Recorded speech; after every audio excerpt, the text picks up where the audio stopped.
ప్రభునందు ప్రియ సోదరి సోదరులారా, తెలుగు ఆన్లైన్ బైబిల్ కాలేజీకి చేరువచ్చిన మీ అందరికీ ప్రభువును రక్షకుడైన యేసుక్రీస్తు వారి కృపగల నామములో ప్రేమవందనాలు చెల్లిస్తున్నాం. న్యాయాధిపతుల గ్రంథం 2వ అధ్యాయం మొదటి 3 వచనాలను చదువుకుందాం. యెహోవా దూత గిల్గాలు నుండి బయలుదేరి బోకీమునకు వచ్చి ఇలాగు సెలవిచ్చెను. నేను మిమ్మును ఐగుప్తు దేశములో నుండి రప్పించి మీ పితరులకు ప్రమాణము చేసిన దేశమును మిమ్మును చేర్చి నీతో చేసిన నిబంధన ఎన్నడును మీరను.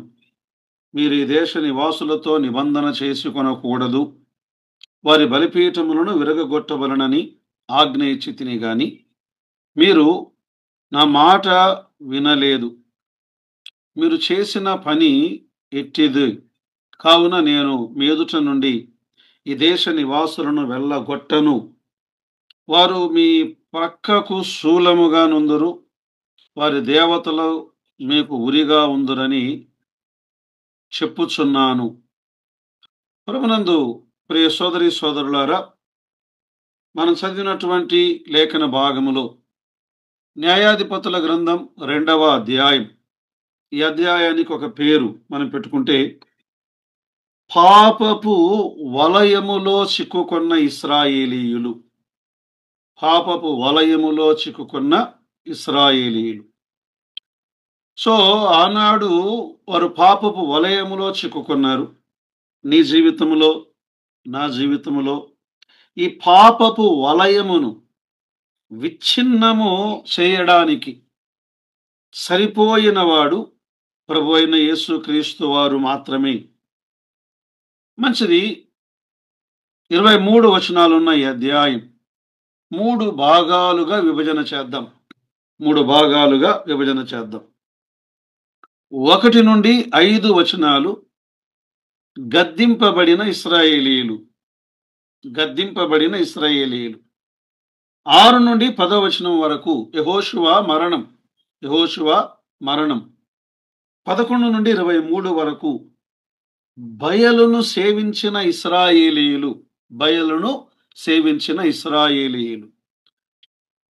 న్యాయాధిపతుల గ్రంథమంతటిని మనం చదువుతూ ఉండగా ఇశ్రాయేలీయులు వారు మాటి మాటికి దోషులైరి మరలా వారు దేవునికి మొర్రపెట్టిరి.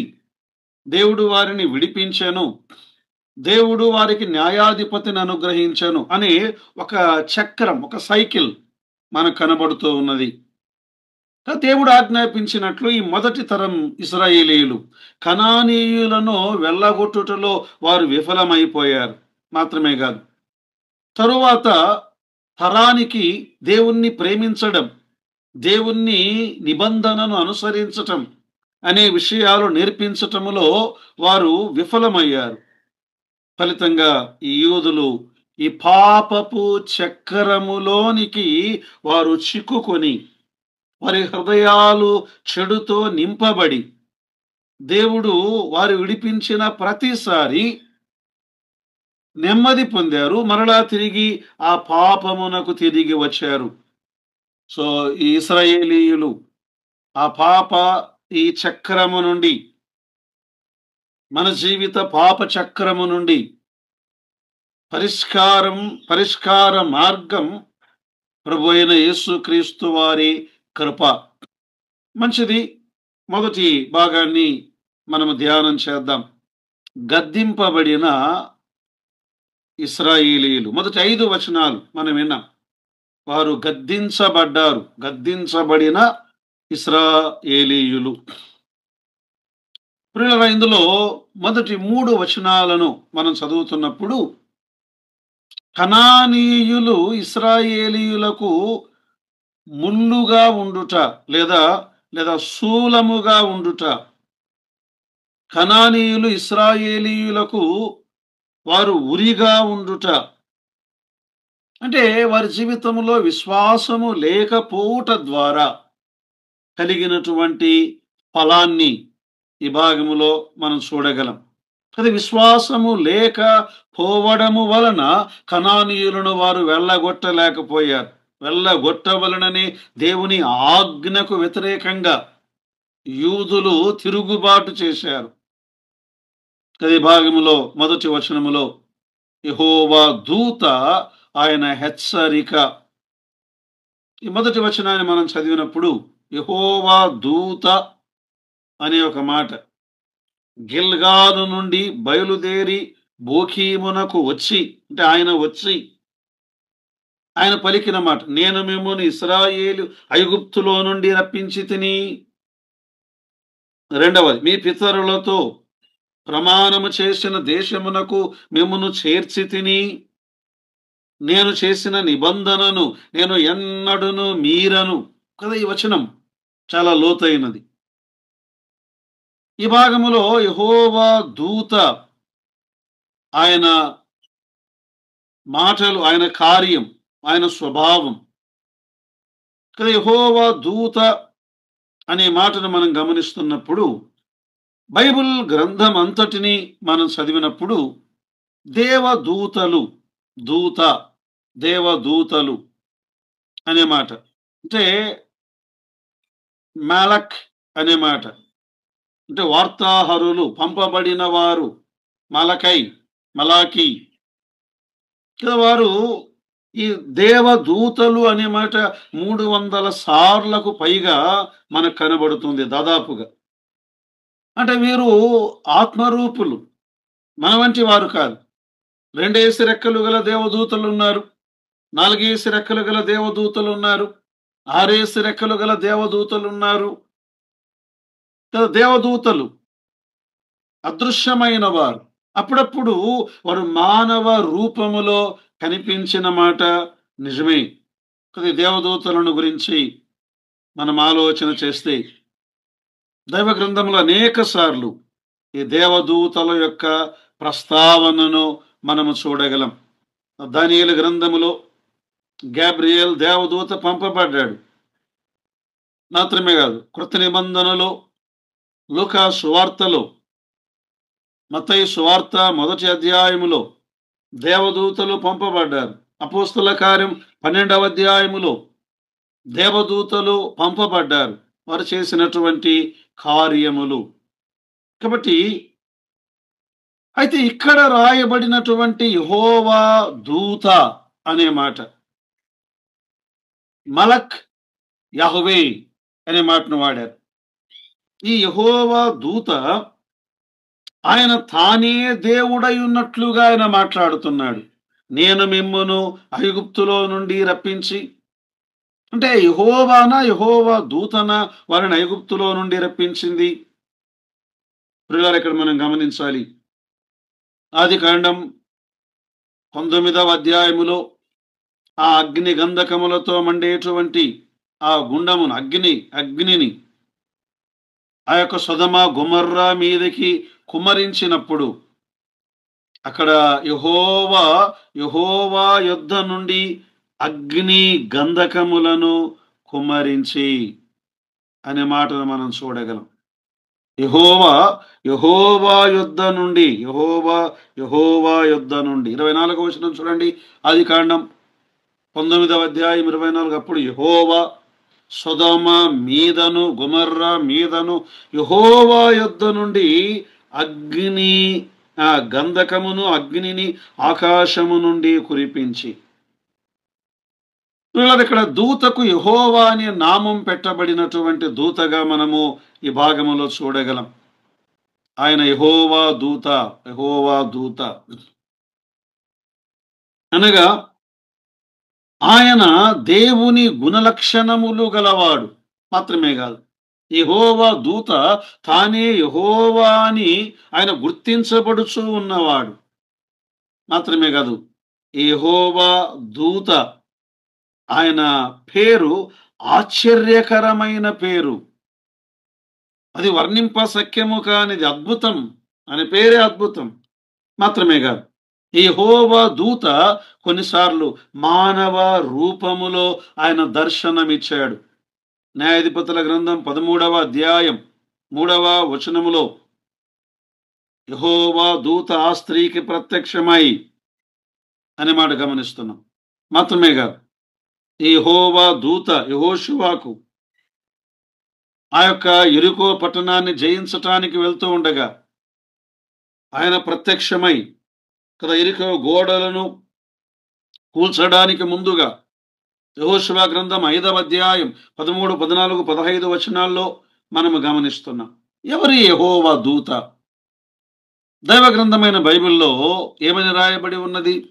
యోహాను సువార్త 1వ అధ్యాయం 18వ వచనములో ఎవడునో ఎప్పుడునో దేవుని చూడలేదు, తండ్రి రొమ్ముననున్న అద్వితీయ కుమారుడే, జనితైక కుమారుడే, ఆ అద్వితీయ దేవుడే ఆయనను బయలుపరచెను. దేవుడు దేవునిని బయలుపరచెను. God can reveal only God. దేవుడు మాత్రమే దేవుణ్ణి బయలుపరచగలరు. అంతేగాని దేవదూతలు దేవుణ్ణి బయలుపరచలేరు. ఏ మానవుడు దేవుణ్ణి బయలుపరచలేడు. కేవలం దేవుడు మాత్రమే దేవుణ్ణి బయలుపరచగలడు. కాబట్టి ఇక్కడ తండ్రిని బయలుపరిచిన వారు ఎవరంటే కుమారుడైన ప్రభు అయిన యేసు క్రీస్తు వారు. యెహోవా దూత ప్రభు అయిన యేసు క్రీస్తు వారు అని మనము గమనించగలం. ఇక్కడ ఆయన తండ్రిని మనకు బయలుపరిచాడు. మాత్రమే కాదు, హోరేబు పర్వతం వద్ద మోషేతో మాట్లాడుతున్నప్పుడు నేనే అని సెలవిచ్చిన వాడు ఆయన. నేనే కదా. కృత నిబంధనలో కూడా నేనే జీవాహారమును, నేనే జీవజలమును, నేనే పునరుత్థానమును, నేనే నిజమైన ద్రాక్షావల్లిని, నేనే లోకమునకు వెలుగును అని ప్రభు అయిన యేసుక్రీస్తు వారు పలికారు. ఆయన ఇశ్రాయేలీయులతో నిత్య నిబంధనను ఆయన స్థిరపరచినవాడు.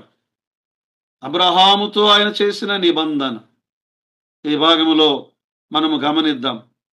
మొదటి వచనములో యెహోషువ గ్రంథం 2వ అధ్యాయం మొదటి వచనములో ఆయన అంటున్నాడు, ఆయన గిల్గాలు నుండి బోకీమునకు బయలుదేరి. గిల్గాలు దొర్లింపబడుట,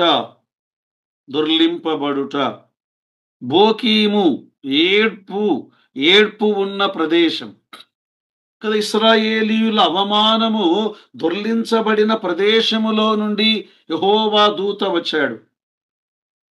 ఈనాడు సర్వమానవాళి అవమానం, శాపం దొర్లించబడిన స్థలం కల్వరి. ఆయన కల్వరి దగ్గర నుండి ఆయన ఏడ్పు ఉన్న స్థలానికి వచ్చేవాడు. మానవులతో ఆయన మాట్లాడేవాడు. ఏమని మాట్లాడుతున్నాడు ఆయన? నేను మిమ్మును ఐగుప్తులో నుండి రప్పించాను.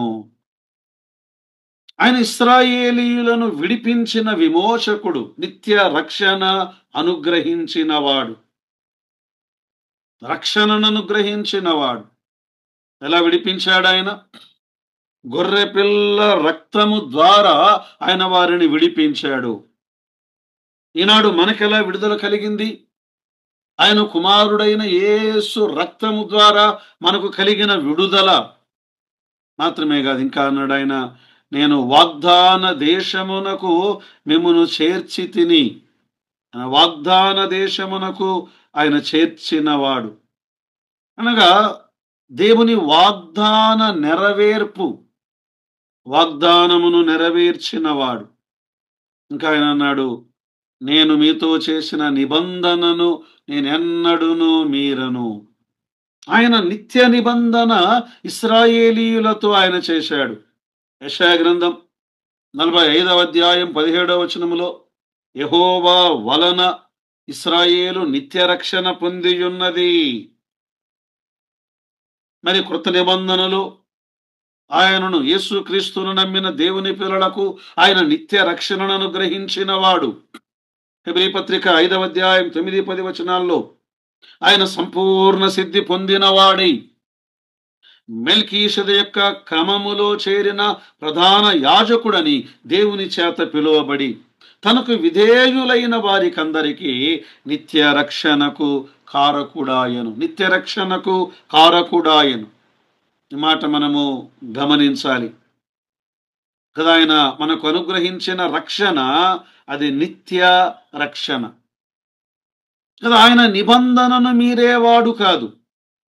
నేను ఐగుప్తులో నుండి మిమ్మల్ని విడిపించాను, వాగ్దాన దేశములోనికి నేను మిమ్మల్ని చేర్చాను, నేను చేసిన నిబంధనను నేను మీరను కదా. దేవుడు నోవహుతో ఆయన నిబంధన చేశాడు.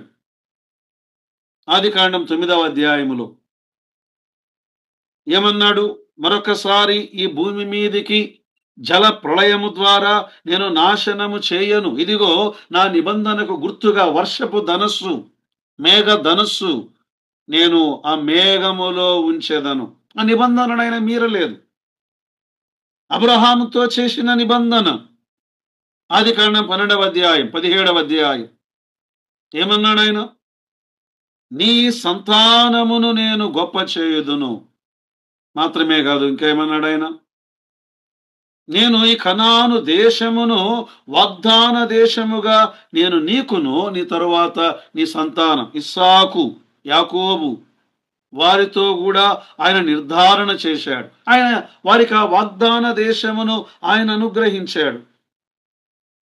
మాత్రమే కాదు, దావీదుతో ఆయన నిబంధన చేశాడు. సమూయేలు 2వ గ్రంథం 7వ అధ్యాయం, దావీదు నీ తరువాత నీ వంశపు వారిని ఈ సింహాసనం మీద శాశ్వతముగా నేను కూర్చుండబెట్టెదను కదా. ఈ వాగ్దానం తరువాత మెస్సియా రాకతో, యేసుక్రీస్తు రాకతో ఇది నెరవేరుతూ ఉంది. క్రొత్త నిబంధన ఇర్మియా గ్రంథములో 31వ అధ్యాయం 31 నుండి 34వ వచనములో దేవుడు ఇర్మియా ద్వారా క్రొత్త నిబంధనను ప్రకటించాడు. నిబంధన యేసు రక్తము ద్వారా నెరవేరిన నిబంధన. ఇది పాపములకు క్షమాపణ అందించిన మార్గముగా ఉన్న నిబంధన. ప్రియులారా, దేవుడు తను వాగ్దానములను నెరవేర్చువాడు. ఆయన వాగ్దానములు నమ్మదగినవి. కాబట్టి ఆనాడు ఆయన అన్నాడు, నేను నిబంధనను మీరను.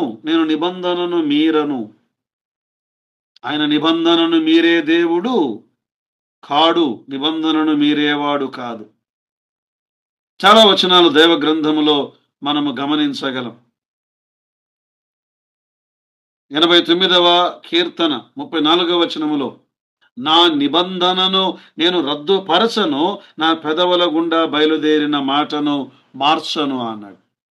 ఆయన మాట మార్చుటకు మానవుడు కాడు, ఆయన మన వంటి వాడు కాదు, ఆయన దేవుడు. సో మొదటి వచనములో దేవుడు ఇశ్రాయేలు ప్రజలతో ఆయన మాట్లాడిన మాటను గమనించాం. రెండవది ఇంకేమన్నాడు? మీరు ఈ దేశ నివాసులతో నిబంధన చేసుకొనకూడదు. నేను నిబంధన మీరను, మీరు నిబంధన మీరకూడదు. ఇది షరత్తు. నేను నా నిబంధనకు కట్టుబడి ఉంటాను, మీరు నా నిబంధనకు కట్టుబడి ఉండాలి. ప్రియులారా, ఇశ్రాయేలు ప్రజలతో ఆయన అన్నాడు, మీరు ఈ మాటను మీరకూడదు. ఇశ్రాయేలీయుల అవిధేయతను ఆయన జ్ఞాపకము చేస్తూ ఉన్నాడు. మీరు నిబంధనను మీరకూడదు. నిర్గమాకాండం 23వ అధ్యాయం 32వ వచనములో నీవు వారితోనైనను వారి దేవతలతోనైనను నిబంధన చేసుకొనవద్దు. నీవు వారి దేవతలను సేవించిన ఎడల అది నీకు ఉరిగా ఉండును అని దేవుడు తేటగా ఆయన చెప్పాడు.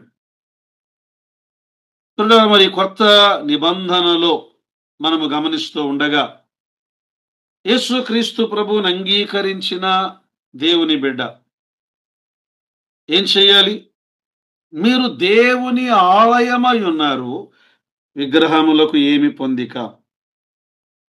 కొరింథీ 2వ పత్రిక 6వ అధ్యాయం 14 నుండి 18 వరకు మనం గమనిస్తుండగా మీరు ఈ లోకముతో రాజీ పడకండి అంటున్నాడు. యాకోబు పత్రిక 4:4లో కూడా ఆయన ఏమన్నాడు? వ్యభిచారుణులారా, మీరు లోకముతో స్నేహము చేయకుడి అన్నాడు ఆయన. కదా, ఈ లోక స్నేహం దేవునికి వైరము. ఇంకేమన్నాడు ఆయన? వారి బలిపీఠములను విరగగొట్టవలనని ఆజ్ఞ ఇచ్చి తిని గాని మీరు నా మాట వినలేదు. కదా, వారి బలిపీఠములను ఎందుకు విరగగొట్టాలి? కారణమేమి? కారణమేమి? దేవుని ఉద్దేశములో ఈ మాటలో ఉన్న భావమేమి? కారణం ఏమిటంటే, నిజమైన దేవుని ఆరాధనతో కనాను దేశములో ఉన్న అబద్ధ దేవతలతో కూడిన ఈ ఆరాధనను మీరు కలిసిపోవద్దు. మీ ఆరాధన ప్రత్యేకమైనదిగా ఉండవలెను కదా. నాడు ఏలియా ఇశ్రాయేలు ప్రజలతో మాట్లాడుతూ, రాజుల మొదటి గ్రంథం 18వ అధ్యాయం 21వ వచనము నుండి మనం చదివితే, ఇశ్రాయేలులారా, మీరు రెండు తలంపుల మధ్య మీరు నడవకండి. మీరు యెహోవాను కోరుకుంటారా, బయలును కోరుకుంటారా? యెహోషువ కూడా అదే అన్నాడు కదా. మీరు ఎవరిని సేవించదరో సేవించండి, నేనును నా ఇంటి వారును మేము యెహోవానే సేవించదాం. కానీ ఇశ్రాయేలు ప్రజలు వారు ఆయన మాట వినలేదు, వారి లెక్క చేయలేదు. కనానీయులను వెళ్ళగొట్టవలెనని ఇశ్రాయేలీయులలో వారు ఆ నిశ్చయతను వారు తీసుకోలేదు. విశ్వాసము ద్వారా దేవుని పట్ల సంపూర్ణ విధేయతను చూపితే ఆ దేశమంతటి నుండి తమ శత్రువులను వాళ్ళు పారదోలగలిగి ఉండేవారు. ఇక్కడ రెండు, వారికి విశ్వాసము లేదు, వారికి విధేయత లేదు. విశ్వాసము లేదు, విధేయత మనము చూడలేము. దేవుని మీద వారు తిరుగుబాటు చేశారు. అందుకే 3వ వచనములు అన్నాడు, మీరు చేసిన పని ఎట్టిది, కావున నేను మీ యొద్ద నుండి ఈ దేశ నివాసులను వెళ్ళగొట్టను. వారు మీ ప్రక్కలకు శూలముగా ఉందురు, వారి దేవతలు మీకు ఉరిగానుందురు కదా. ఇశ్రాయేలీయులను ప్రశ్నిస్తున్న దేవుడు వారి అవిధేయతకు శిక్షను విధించుచున్నటువంటి దేవుడు. ఆయన అన్నాడు, మీ ఎదుట నుండి నేను వారిని వెళ్ళగొట్టను. ఎందుకు అంటే, ప్రియులారా, యెహోషువ గ్రంథములో 23వ అధ్యాయం 13వ వచనములో దేవుడి ముందుగానే ఇలా అన్నాడు, మీ దేవుడైన యెహోవా మీ ఎదుట నుండి ఈ జనములను కొట్టివేయట మానును. మీ దేవుడైన యెహోవా మీకిచ్చిన ఈ మంచి దేశములో ఉండకుండా మీరు నశించు వరకు వారు మీకు ఉరిగాను బోనుగాను, మీ ప్రక్కల మీద కొరడాలుగాను, మీ కళ్ళలో ముళ్ళుగాను ఉందురు కదా. ఇశ్రాయేలీయులు వారు ఎలా ఉన్నారు? వారు బల్లెముల వలె ఉన్నారు. అంటే బాధను కలిగించేవారుగా వారు ఉంటారు, మీకు ఇబ్బందిని కలిగించేవారుగా ఉంటారు. మీకు ఉరిగా అనగా ఈ అబద్ధమైనటువంటి ఆరాధనలో మిమ్మను పడవేయడానికి, ప్రమాదాల్లోనికి వారొక ఉచ్చుగా వారు ఉంటారు. కారణం ఏమిటి అంటే, వారు దేవునిని ప్రేమించిన వారు కాదు కదా. వారు దేవునికి ఈ లోక విషయాలకు మధ్య ద్వంద్వ విధేయతలు కలిగి ఉన్నారు. అంటే ఒకవైపు దేవుడు కావాలి, మరొక వైపు లోకము కావాలి. ఈ రెండింటి మధ్య తడబడుచున్నటువంటి ప్రజలుగా ఇశ్రాయేలీయులు ఉన్నారు. అందుకే మత్తయి సువార్త 6వ అధ్యాయం 24వ వచనములో ప్రభు ఏమన్నారు? ఎవరును ఇద్దరు యజమానులకు దాసులుగా ఉండనేరరు. ఎందుకంటే ఒకడు ఒకరిని ద్వేషిస్తాడు, మరొకరిని ప్రేమిస్తాడు, ఒకరికి లోబడి ఉంటాడు. మీరు దేవునిని సిరిని సేవింపలేరు అన్నాడు. యాకోబు పత్రిక 4:4 ఏమన్నాడు? వ్యభిచారుణులారా, లోక స్నేహము దేవునితో వైరమని మీకు తెలియదా? కాబట్టి లోకమునైనను మీరు ప్రేమింపకుడి. లోకానికి స్నేహితుడుగా ఉండే గోరువాడు తనను తాను దేవునికి శత్రువుగా చేసుకుంటాడు అని చెప్పాడు కదా. ఈ మాటను మనం గమనిస్తూ ఉండగా ఇశ్రాయేలు ప్రజలు ఇంత త్వరగా వారు తిరిగిపోయారు. ఇంత త్వరగా వారు తిరిగిపోయారు. గలతీ పత్రిక 1వ అధ్యాయం 10వ వచనాన్ని మనము గమనిస్తూ ఉండగా ఏమన్నాడు ఆయన? ఇప్పుడు నేను మనుష్యుల దయను సంపాదించుకొన చూచుచున్నానా? దేవుని దయను సంపాదించుకొన చూచుచున్నానా? మనుష్యులను సంతోషపెట్ట గోరుచున్నానా? దేవుణ్ణి సంతోషపెట్టు గోరుచున్నానా? దేవుని కృప నుండి వారు త్వరగా తిరిగిపోయారు. దేవుని కృప నుండి ధర్మశాస్త్రము వైపు తిరిగిపోయారు. దేవుని కృప నుండి శరీరానుసారమైన మనస్సు వైపు ఇశ్రాయేలు ప్రజలు తిరిగిపోయారు. మరి ఈనాడు కూడా చాలా మంది దేవుని కృప నుండి వారు తొలగిపోయినట్లుగా మనము గమనించగలం. అందుకే ఆనాడు ఏలియా ఇశ్రాయేలు ప్రజలను ఆయన హెచ్చరించాడు. మీరు ఎన్నాళ్ళ మట్టుకు ఈ 2 తలంపుల మధ్య తడబడుచున్నారు? యెహోవా దేవుడైతే ఆయనను అనుసరించండి, బయలు దేవుడైతే ఆయనను అనుసరించండి. కానీ మాట విన్నప్పుడు ప్రజలు ఒక్క మాటైనను సమాధానము చెప్పలేదు అని రాజులు మొదటి గ్రంథం 18వ అధ్యాయం 21వ వచనములో మనము గమనించగలం కదా. ఇశ్రాయేలు ప్రజలు వారి హృదయం దేవుని విషయాలు లోక విషయాలతో విభజించబడినట్లుగా ఉన్నది. ప్రియులారా, ప్రభు అంటున్నాడు, మీరు నన్ను ప్రేమించండి కదా. ప్రభువును మనం ప్రేమించినప్పుడు ఈ లోకమును ప్రేమించలేం. లోకాన్ని ప్రేమించినప్పుడు ప్రభువును ప్రేమించలేం. ఇశ్రాయేలు ప్రజలు వారు ద్వంద్వ వైఖరిలో వారున్నారు. తర్వాత చూడండి 4-5 వచనాలు. న్యాయాధిపతుల గ్రంథం 2వ అధ్యాయం 4-5 వచనాలు. తమ పాపము యొక్క పరిణామాలను గురించి యూదుల విచారము. తమ పాపముల యొక్క విషయమును గురించి యూదుల విచారము. 4-5 వచనాలు.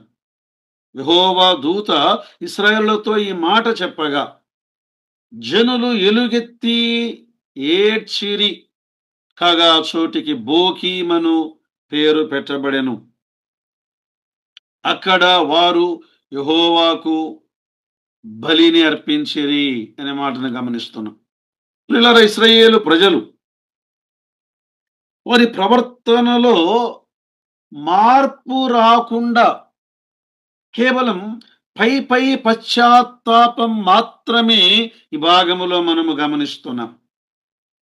పై పశ్చాత్తాపం. వారి కళ్ళల్లో నీళ్లున్నాయి, కానీ వారి మనస్సులో దేవుడు లేడు. వారి మనస్సు మారలేదు. బోకీము అనగే ఏడ్చేవారు. వారు క్షమాపణ, దేవుని ద్వారా క్షమాపణ పొందటానికి ఒక విచారకరమైన మనస్సు సరిపోదు. ఆ దుఃఖములో ప్రవర్తనలో పరివర్తన రావాలి.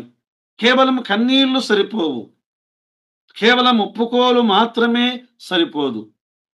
దైవ గ్రంథములో మనం గమనించినప్పుడు ఇలా కేవలము ఏడ్చిన వారు ఉన్నారు.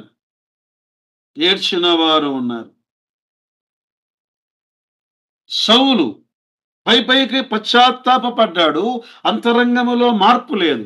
ఇస్కరియోతు యూదా పైకి పశ్చాత్తాపడ్డాడు, కానీ అంతరంగములో వారికి మార్పు లేదు. ఏడవడం మాత్రమే కాదు, బలిని అర్పించటం మాత్రమే కాదు, బలిపీఠములను పగలగొట్టాలి. బలిపీఠములను పగలగొట్టలేదు. ఆనాడున్న ఆలయ వేశ్యలను వారు వెళ్ళగొట్టలేదు. కనానీయులను కూడా వారు వెళ్ళగొట్టలేదు కదా. నిజమైనటువంటి పశ్చాత్తాపం వారిలో కనబడలేదు. దైవ గ్రంథమును మనం గమనిస్తున్నప్పుడు దేవునికి విధేయత చూపి వారి ప్రవర్తనను మార్చుకునే వరకు వారు విడుదల పొందరని ప్రవక్త యూదులను హెచ్చరించాడు. సమూయేలు మొదటి గ్రంథం 7:3లో అప్పుడు సమూయేలు ఇశ్రాయేలు ఇంటి వారితో, మీరు మీ పూర్ణ హృదయముతో యెహోవా వైపు తిరిగితేనే ఆయన శత్రువుల చేతిలో నుండి మిమ్మును విడిపిస్తాడు. దేవుడు మీ కన్నీళ్లను గురించి ఆయన తక్కువ శ్రద్ధ వహిస్తున్నాడని కాదు, మీ ప్రవర్తనలో మార్పు కలగాలి.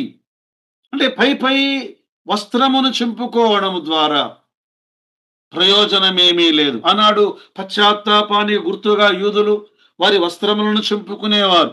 వారు గోనెపట్టను ధరించుకునేవారు, గోనెపట్ట మీద కూర్చునేవారు, దుమ్ము బూడిదను తల మీద పోసుకునేవారు, ఏడ్చేవారు. కానీ వారి హృదయాలు చీల్చబడలేదు. యోవేలు గ్రంథం 2వ అధ్యాయం 13వ వచనాన్ని మనము గమనిస్తుండగా, మీ వస్త్రములను కాదు మీ హృదయములను చింపుకొనుడి. మీ వస్త్రములను కాదు మీ హృదయములను చింపుకోండి. మీ దేవుడైన యెహోవా వైపు మీరు తిరుగండి.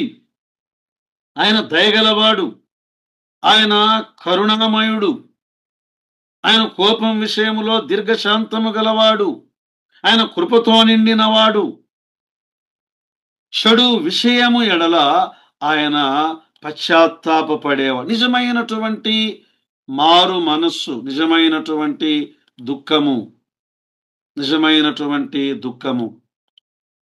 దైవ గ్రంథములో ఇశ్రాయేలు ప్రజలకు దేవుడు మరొక అవకాశాన్ని ఇచ్చాడు. ఈనాడు కృత నిబంధనలో కూడా మన మార్పు ఎలా రావాలట? కొరింథీ 2వ పత్రిక 7వ అధ్యాయం 10వ వచనాన్ని మనము చదివితే, దైవ చిత్తానుసారమైన దుఃఖము రక్షణార్థమైన మారు మనస్సును కలుగజేయును. ఈ మారు మనస్సు దుఃఖమును పుట్టించదు. ఈ లోక సంబంధమైన దుఃఖము మరణమును కలుగజేయును. ఇశ్రాయేలు ప్రజలు బోకీము దగ్గర వారు కేవలము పైకి వారు ఏడ్చారు. ఈ లోక సంబంధమైన దుఃఖం మరణమును కలుగజేయును. అయితే అన్నాడు అక్కడ, దైవ సంబంధమైనటువంటి దుఃఖము రక్షణార్థమైన మారు మనస్సును కలుగజేయును. దైవ చిత్తానుసారమైన దుఃఖం. పేతురు ప్రభువును 3 సార్లు బొంకాడు. ఆ పిలాతు తీర్పు ఉండే స్థలములో నుండి యేసు క్రీస్తు ప్రభు పేతురు వైపుల చూడగాని, పేతురు ప్రభు వైపు చూడగాని దుఃఖముతో పశ్చాత్తాపడ్డాడు. అందుకే ప్రభు మరొక అవకాశాన్ని పేతురుకు అనుగ్రహించాడు. పేతురు దగ్గరకు వెళ్ళాడు. వెనుదిరిగిన పేతురును పునరుద్ధరించాడు. ఆ సముద్రములో చల్లబడిన పేతురును వెచ్చజేశాడు. ఆకలితో ఉన్న పేతురుకైన ఆహారం ఇచ్చాడు. కృంగిన పేతురును, యోహాను కుమారుడు అయిన సీమోను, నువ్వు నన్ను ప్రేమిస్తున్నావా? వీరికంటే ఎక్కువగా నువ్వు నన్ను ప్రేమిస్తున్నావా అని ప్రభు కృప ద్వారా ఆయన పునరుద్ధరించాడు. దేవుని పునరుద్ధరణ, కృపతో కూడిన పునరుద్ధరణ.